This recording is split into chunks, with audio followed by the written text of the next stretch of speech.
What's harder, being a sales leader or a dad to three boys? Oh my gosh, when it's going well, when being a dad and the kids are behaving, no better job in the world. The majority of the time I'm breaking up fights between the boys, so I look forward to Monday mornings and the weekends being behind me. In product-led sales, you as a salesperson need to be the voice of the customer, constantly bringing back feedback. And as we're climbing up market, the sales reps and my sales reps today on this in the strategic business are the tip of the spear of where we're going to help our product team better understand where to prioritize our roadmap and what to prioritize.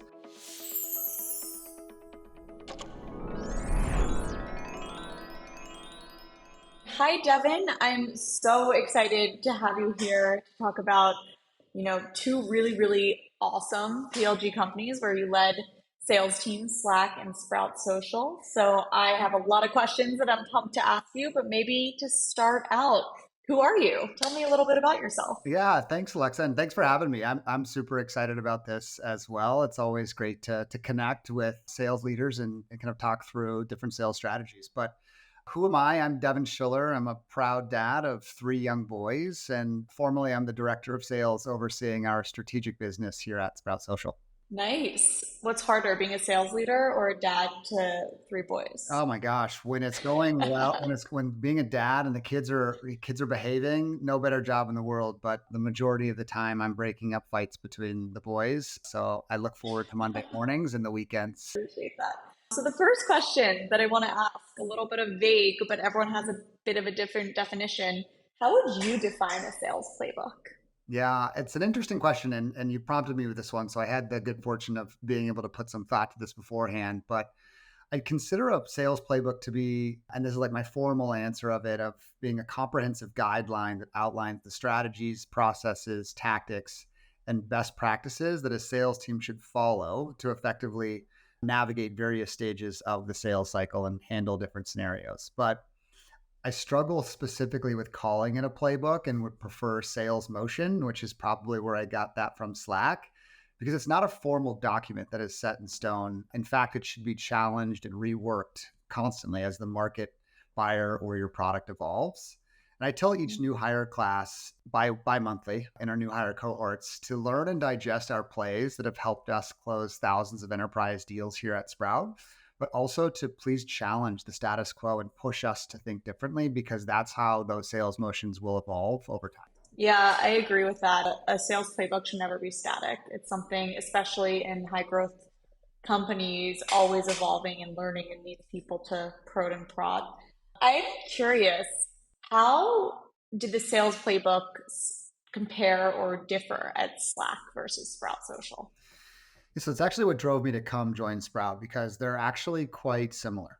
Both as product led growth companies, there are many parallels between the two, and both companies really nailed PLG first by gathering end Mhm. user love and then built out a strong enterprise team to go big in the enterprise space. But the similarities in how we sell are founded on the balance of strong UI and enterprise grade horsepower that meets the needs of security and compliance requirements, which has paved the way for great success and a bottoms up sales approach, given the virality of these platforms by the people that touch the product every day. But both of these companies, Sprout and Slack, have had to overcome the challenge of crossing the chasm, which is the transition from serving early adopters of our products to reaching a broader market of mainstream customers and those that are at the executive level. And every dollar in today's market is scrutinized. So, in my opinion, the biggest challenge is the need for a sales team to effectively build custom business cases that get presented to the buying committee, which is oftentimes the executive team. So it's using those initial discovery calls not to start building a proposal, but rather leverage them as merely intel gathering meetings that should help inform your point of view or business case. And if you run 3 to 5 of those discovery meetings across different departments, now you have a handful of challenges that your product or platform can solve, which should inform the custom business case that you build. And now that's when you earn a seat in front of the executive team because you're solving a broader set of challenges and have articulated it back to them in a digestible format that hopefully is in their words. And the last piece I'll touch on is a phrase I learned from a leader earlier in my career is small challenges equal small budgets. and big challenges equal big budgets. So go uncover bigger and more complex challenges that you're passionate about, that your product can solve, and your ability to reach power will become more accessible. That's awesome. So, would you say that Slack and Sprout, it sounds like, started with this awesome PLG motion, figuring out how to develop the business case to go to market, present to the exec leaders, and then also how to figure out, these are big problems. How do we demand big budget? Is that a fair way to play it back? Summarized perfectly. Thanks, Lexa. Awesome. So, speaking of the two, something we chatted about previously is something that looked different between the two companies. Is at one company, you were building the playbook to rip out competitors and do more of a rip and replace motion.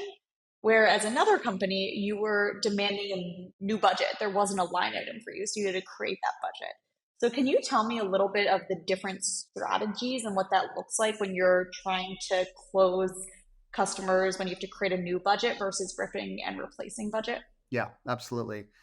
It's a really great question, and one that you'd think are two completely different motions, but in reality, they should remain pretty similar. And ripping out competitors may seem like an easier cycle on the surface, but in many ways can be harder. These scenarios can take us down a slippery slope where we focus all of our attention on the product shortcomings of the incumbent competitor and Mm. why our product is better, rather than focusing on the customer end goals or what they're trying to solve and using that intel to articulate why our product and team is best suited to handle XYZ challenge that they're having.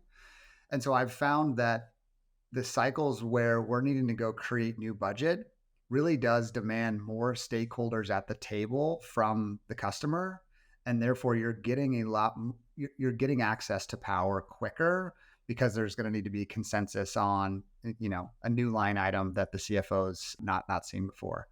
So it's different in those two ways, but it should be treated as similar, where you're just focused on what are the customer challenges and less about what is the competitor that they're currently using.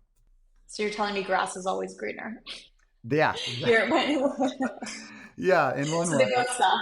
yeah, I'm just yeah, kidding. exactly. I mean, when I first joined, it was like, oh wow, this we're not creating new budget necessarily. We're ripping out competitors, and wow, this is going to be such an easier cycle than at Slack when we were creating and defining a new segment such as you are now. But like I said earlier, it's a slippery slope if we just focus on feature functionality of competitor X and why we're better. So I'd say continue to focus on the challenges of the customer and how your product can solve that. Yeah, so pain points, ROI, putting together the business case versus getting into the nitty-gritty line items, which it's funny, some because we're creating a new budget. And sometimes we'll replace kind of in-house tooling, but we're creating a new budget. I'm always like, oh, sometimes it would be nice if we could just rip and replace. But now I'm hearing from you that grass is greener. So I feel a lot better about myself now. Another topic that we talked about that I was interesting was in these PLG businesses, when you were building out your product led sales motion, there needs to be really tight feedback loops between sales, marketing, and product. So you're learning a lot that needs to inform marketing and product and vice versa. How did that look at Slack or Sprout that you think, worked well that others should mimic in order to inform their product led sales motion?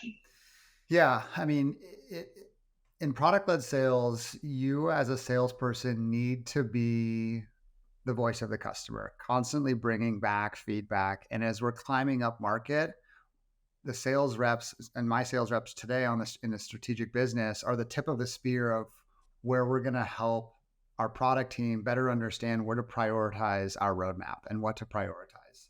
And certainly marketing plays a big role in doing this. And so as we think about the relationship between sales and marketing, marketing creates events or moments that surface great reasons for our sales reps to be calling on accounts. An example of that today would be the events that they're creating around upcoming Dreamforce.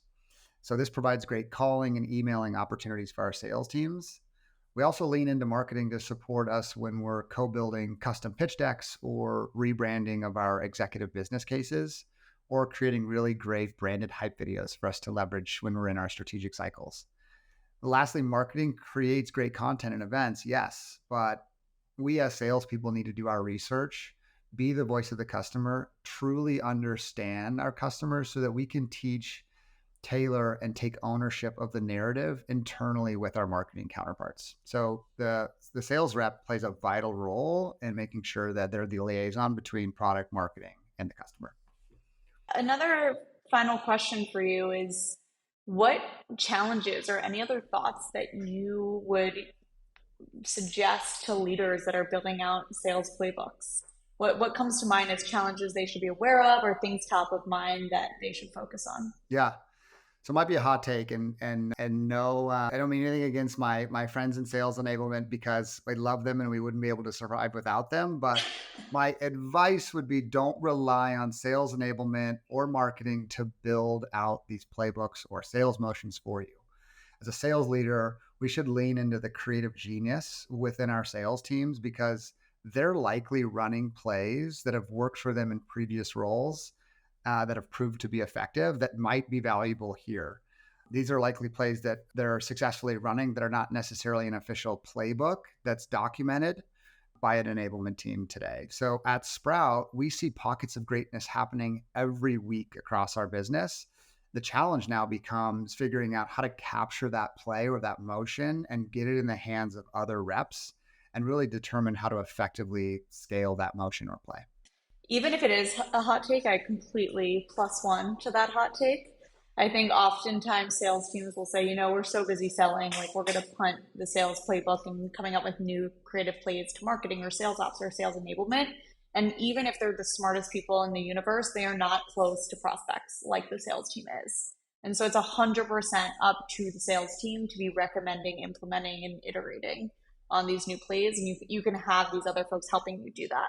So even if it is a hot take, I'm very happy that you mentioned it. And I hope no one Yep. else yells at us. Instead, they kind of also agree or realize that they've been punting information too long and it's time for them to build Yeah, the yeah. playbook. Well, I'm glad we're aligned. Um, well, thank you so much, Devin. This was awesome. I loved learning about sales playbooks at Slack and Sprout Social and excited to have other folks listen in. So thank you for being here. Absolutely. Thank you so much, Alexa. Bye.